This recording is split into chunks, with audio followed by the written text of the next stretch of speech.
to our lovely town, and also the very merriest of all Christmases and the happiest of all New Years, and we know that you wish us the same, don't you?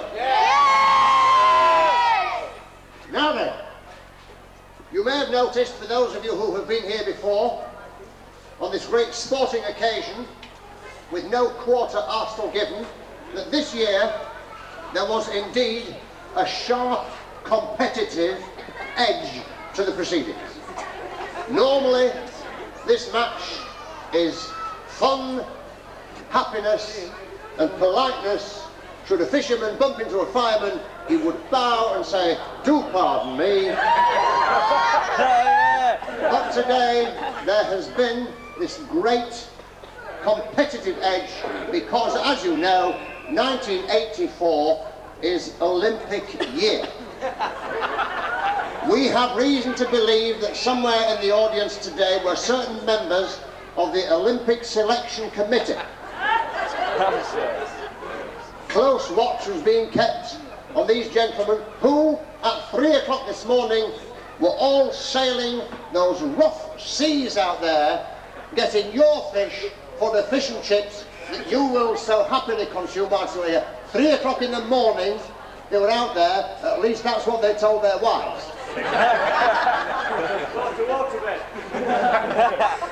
Somebody said you just bought a waterbed out there. So as you can see, in 1984, when you watch the Olympic Games, certain faces of the competitors will be familiar and certain of the outfits will be familiar. You will see this mounting the rostrum. I'll rephrase that. You will see this getting up the rostrum and collecting gold medal for Scarborough, because today, as you well know, is an international event. The competitors today on the beach came as far as from Scarborough in the north and Eastfield in the south. A true international flavour.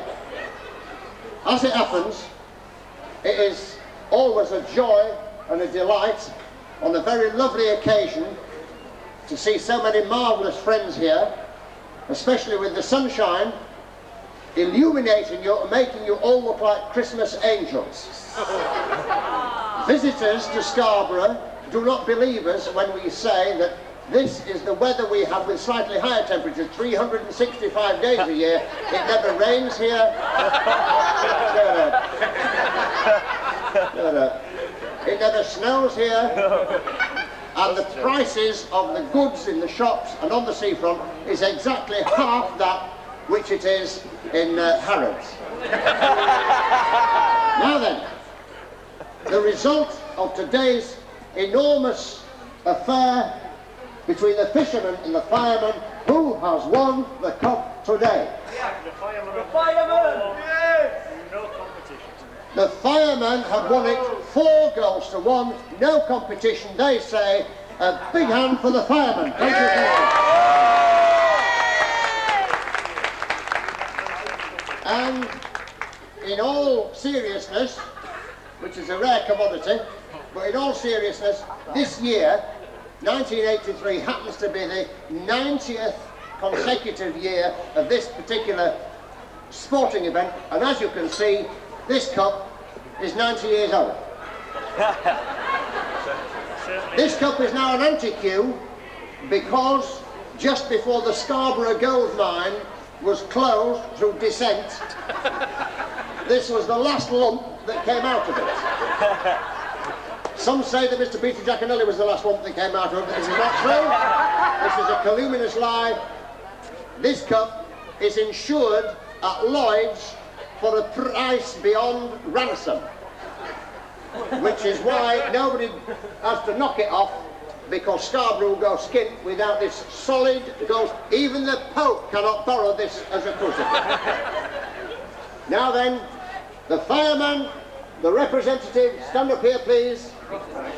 Aha! Professor Ross. This gentleman, in the 90 years of competition, has won it 83 times.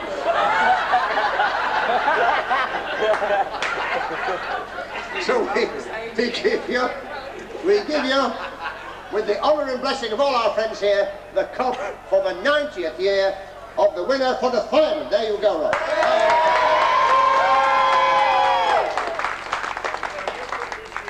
new cup this year for what? It's the Sincere Cup for the runner-up donated by skipper Terry Hunter of the Sincere.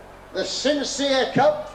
That's one of the vast boats there in the harbour.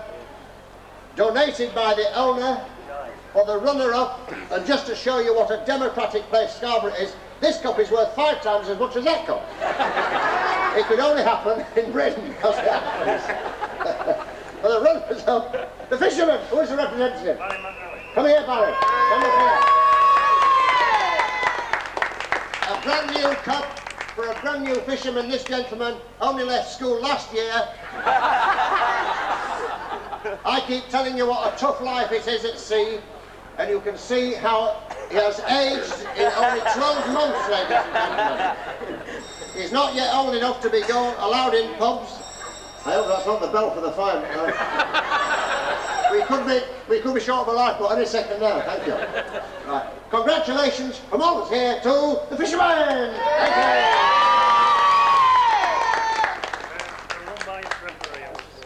you. And now I would ask you to shade your eyes, because that which I'm going to show you just now is almost biblical. It is almost holy. King Arthur laid claim to this particular cup here, but Scarborough kept it. Right there, look at that. I cannot take any offers for this. This is priceless. This was mentioned in the Doomsday Book, which, as you know, was written in Scarborough some 210 years ago, and this was an antique then. This is to be awarded to the referee, the problem being that, as I stand here, there appears to be no referee at today's match. Yes, there is. Now let me just check. Was there a referee today? Yes. Oh, you're the referee? Good heavens, the most popular man in the whole of the coast. One referee who takes his life in his hands, ladies and gentlemen. A nice round of applause for the referee. Thank you, there you are, sir. Fantastic. All the best. As you know, our prizes are imported generally from Las Vegas. This year, unfortunately, because of the air travel situation, we've had to get them from Paris. So, the first prize is the keys of a detached house in Scarborough Mills. It looks suspiciously like a bottle of rum, but none of the fishermen and the firemen take alcohol in any form, not even the Christmas pudding. But they can't take it because it goes straight down. It doesn't even touch the sides. Who has won this then? John Giles. Not the John Giles. Johnny Giles, ladies and gentlemen, has come back. So come up here, sir. Come up here. You have got yourself, what did you win it for? Racing. Well, racing. Right, if you want to know what's coming past the post in the derby, he's just won this for racing, ladies and gentlemen. There you are. And also being a fast runner as well. A 2-hour man in marathon. Right. We wondered what to do with the money that we raised from today, and as you can see, we've spared no expense for the prizes. No expense. No expense absolutely whatsoever. Who gets this? Phil Kent. Phil Kent gets this. As a teetotaler, I don't know what you're going to do with it, but there you are. So give it to the ladies and gentlemen there. There you go. Third in the ranks, ladies and gentlemen. You might not think they are, but they are authentic fishing outfits, these. First in the fisherman to Andy Williams. First in the fisherman to Andy Williams. We've got all your records. You've watched your programme over the years. You're getting younger instead of older. Good man, Andy. Give us a song. I'm a canoe! He's not a canoe, he's Andy Williams. Second to John Sheeder. Second to John Sheeder. You all know John Sheeder. Here he is in the flesh. Let them have a look at you. They've heard your voice many times, John, and now they've seen the face through cans of ale. And third, Tony Nicholson, Jack Nicholson's brother, just over here from Hollywood. Give our regards to Jack when you get back. You look very much like him, as it happens. There's his uncle, right. Very good. Honour and a pleasure. What else we got? Anything to give away? Ladies and gentlemen, whilst we're here, we're taking requests, because I keep telling you year after year what a rough life it is out there, and I don't think you'll believe it. I think you think that fishermen are all millionaires when only